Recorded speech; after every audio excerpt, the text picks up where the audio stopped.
Muchas gracias por continuar con nosotros. Seguimos con la senadora del PAN, Luisa María Calderón, mejor conocida por todos, por Cocoa. Me encanta esa cercanía que tienes de la gente, que te puedan llegar a decir, oye, Cocoa, ¿cómo estás?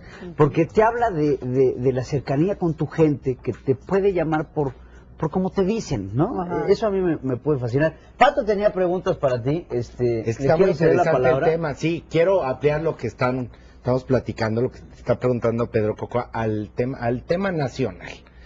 Yo cada vez veo el poder, bueno, sabemos, estamos en un punto neurálgico, somos consumidores, trasiego, le damos a Estados Unidos, por ende nos mandan armas. Bien complicada la situación geográfica de México para el narco. Pero también veo un narco que cada vez puede comprar más. Ayer decía Marilena, más conciencias, más gobiernos a todos los niveles. Hay gente que está vinculada con el narco en alcaldías, por ejemplo. Veo que tienen eso. Entonces, ayer decía Marilena Morera, se lo dijo al presidente, ya estamos hartos, la ciudadanía está cansada. ¿Vamos a ganar esto? ¿Qué tenemos que hacer para ganarlo? ¿Desde dónde empezarías? Porque sí, se dejaron de hacer muchísimas cosas. Hoy, ¿qué hay que hacer? Ya estamos en esto, ya nos metimos al brete y hay que acabar con esto. ¿Cómo le hacemos? Mira, por ejemplo, está la discusión hoy de las certificaciones de los policías, ¿no? Sí creo que hay que tener calidad en los cuerpos policíacos. A lo mejor el tema de calificarlos y certificarlos es limitado. Yo recuerdo que el presidente Calderón empezó a convocar muchachos estudiantes y egresados de licenciatura que tienen otras capacidades, otras competencias, que tienen una posibilidad de planear y de ejecutar un trabajo distinto que los policías que tienen secundaria o primaria. Sí hay que modificar las policías. Yo digo que tuvimos un problema a partir de 2006 que hizo que las policías municipales fueran blanco y cooptadas por el narco. Recordarán que en 2006 el narcomenudeo se hace competencia concurrente entre la Federación, los estados y los municipios. Y los estados dicen, ¿y ahora cómo le hago? Y no han legislado en la materia. Así que aunque es una tarea que les toca hacer, nadie sabe cómo hacerla porque no se han hecho leyes en la materia. Y al mismo tiempo la delincuencia organizada dice, si estos cuatro son los que van a perseguir, pues mejor los hago míos. Claro, les pago. Ahora, quiero ampliar un poquito lo que dice Pato en torno a esto. ¿Qué opinas de las policías comunitarias? Tienen un problema también en Michoacán importante. No, bueno, yo lo dije desde marzo. Que tiene mucho que ver también con la capacitación policial. Ahorita dijiste algo muy importante. El expresidente Calderón hablaba de poder capacitar a policías, tener policías con licenciatura, egresados, que lo vemos en la Policía Federal, por ejemplo. En la Policía Federal, cuando estaba Genaro García Luna, se hace esta ampliación para tener por lo menos a policías que tengan un nivel de licenciatura. Hoy en día no tenemos esa capacidad. La ampliación de la certificación de policías, otro año más, por lo tanto no se va a lograr. Y las policías comunitarias, ¿qué hacer ante un tema de inseguridad que no tiene ni pies ni cabeza? Yo pienso que el tema de las policías comunitarias, cuando empezó a surgir en Michoacán, sí era ciudadanía que legítimamente estaba harta de que la sometieran y que se armó con machetes, con armas, con lo que pudo. Y después, bueno, a Río Revuelto ganancia de pescadores, ¿no? Vinieron otros a querer pelearse con la plaza, con el que tenía la plaza. Ya hasta hablamos de ese lenguaje, ¿no? Con el grupo organizado que tenía sometida a la comunidad, viene otro y aprovecha a la ciudadanía medio organizada y empieza a apoyarlos, y entonces ahí se hace un guateque terrible. La policía municipal está cooptada por la delincuencia organizada. Sí creo que no puede haber una policía municipal tan indefensa, tan sola, tan abandonada. Yo no sé si tener un mando único que nos ayude. Sí creo que tiene que haber ciudadanía mucho más pegada a quien es tu policía. Sí tenemos que volver a los policías de barrio. Sí tenemos que delimitar qué. Porque el policía municipal no puede pescar a un delincuente con un delito federal. Sí al del narcomenudeo, ¿cómo le hace? ¿Cómo lo distingue? Yo no sé si ustedes son jóvenes, pero yo me acuerdo que los policías se encargaban de llevar al borrachito a la cárcel, eran los delitos, que no diera guerra el fin de semana. Pues hoy no es así la manera de comportamiento de la sociedad. Hoy tenemos también que pensar en qué otros valores tenemos que recuperar, ¿no? Si yo te digo de este chavo de 13 años que no iba a la escuela porque ganaba lana limpiando florecitas de amapola, ¿no? Que traía una R15 de este tamaño y del tamaño de su equipo de sonido, por cierto, que se usaban, pues ese chavo creció pensando de otra manera y esas comunidades crecieron pensando de otra manera. Creo que tenemos que recuperar el valor de lo primero, que es tu comunidad en casa, que la escuela tiene que ser un lugar donde también te cuidan, donde la familia tiene que ir a cuidar la escuela, a los profesores, y también tenemos que modificar otro tipo de... Vamos, la policía municipal no puede ser la que es ahora, tiene que estar más cercana a la comunidad y tiene que ser no la que está afuera del pueblo de informante de los malos, porque ves las patrullas nuevas afuera del pueblo que son las que dicen, ahí viene el ejército. Son halcones. Son halcones, ¿no? Hablando de valores, Cocoa, si algo cambió, porque ahí se empiezan, valores, educación en casa, en la escuela. ¿Qué pasó en el Inter? Porque donde yo me había quedado claro, Pedro y yo pensando en nuestra generación, tuvimos acceso a educación y a otro mundo, pero antes tu rol aspiracional era ser bombero, ser abogado, ser doctor, y hoy aspiracionalmente el narco es una figura venerada. ¿Qué pasó en el Inter? ¿Qué nos pasó como sociedad? Pues no los vimos y era gente que empezaba a tener, bueno, un chiquillo que trae una camioneta con rines de magnesio, con un aparatote así de sonido, allá en un pueblo abandonado, pues crece con esa aspiración. Hay una encuesta en Michoacán del año 2010 más o menos que dice que 4 de cada 10 niñas de secundaria aspiran a ser novios de un narcotraficante, ¿no? ¡Qué fuerte! Ápala. ¿Y qué pasa? Bueno, pues que se las llevan, que les ponen bum bum bum, que las ponen muy bonitas y que... Y el tema de trascender la vida no está. Es como, no importa que vivas 6 años o 10 años más, el chiste es que yo viva bien.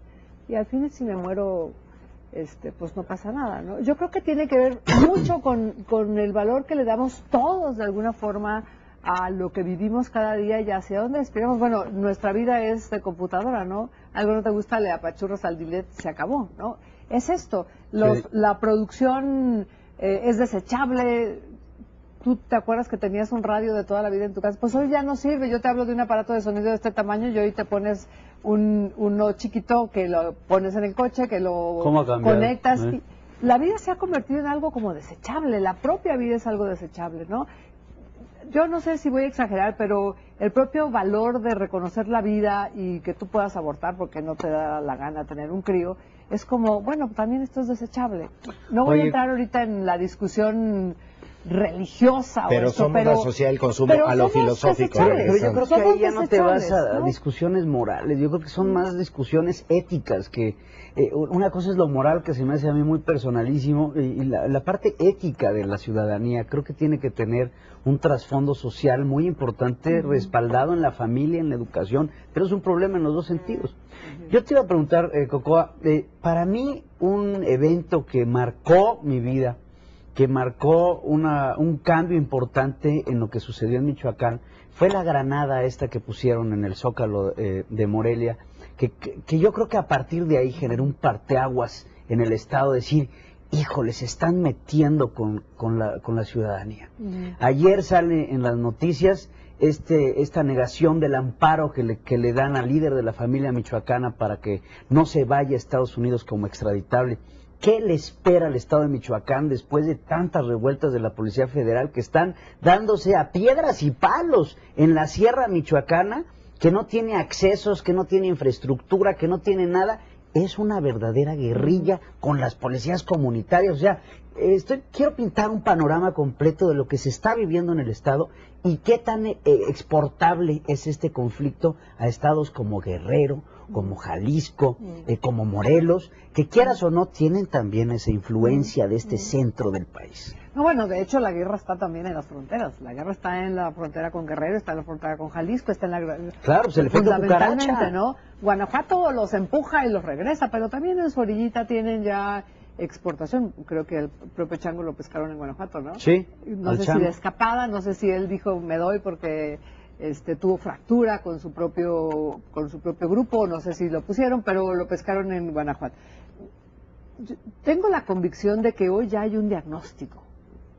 Vamos, el presidente Calderón estuvo ahí, tenía más o menos el diagnóstico, sabía cómo se estaban moviendo, empezó a ir por algunos de ellos y cuando él termina, el gobierno nuevo dice aquí no vamos a seguir con esta pista, saca a su gente y salen todos, ¿no? Pues se va el gato que los persigue a los ratones o vamos, muy grandotes, y salen a las calles, y salen a dominar, y toman la economía, y toman las carreteras, toman el dominio de todo, de la vida, de los negocios, de la siembra, de la cosecha, le dicen a los limoneros cuándo cosechan y cuándo no, y frente a nuestra exigencia de por favor vengan, no, vuelven, ya tienen ahí de abril para acá, pienso que deberían tener ya un diagnóstico de por dónde hay que hacer infraestructura. Por ejemplo, sí hubo unos trazos de infraestructura carretera, porque también hay una relación directa entre falta de carreteras y violencia.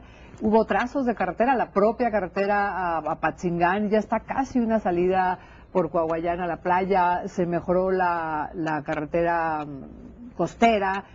Hay mejoras, pero sí hay que hacer mucho más en la infraestructura, hay que acompañar mucho más, rotar a los cuerpos federales, ponerlos realmente coordinados y...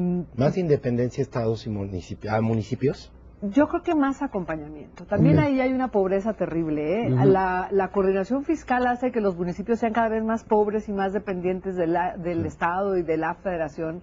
El abandono que hay, bueno, ahorita hay un éxodo doloroso en nuestras comunidades, tú ves pueblos casi vacíos, ¿no? Sí. Y bueno, hay que ver un esquema estratégico, me refiero desde un mapa físico, desde saber cuál es el movimiento de estas gentes, porque entra la policía o cualquier fuerza federal, estos se orillan y luego vienen otros e invaden, yo no sé quién le está ayudando a quién, a hacer que unos se arrinconen y que otros entren, al final son peleas de ellos mismos. Claro.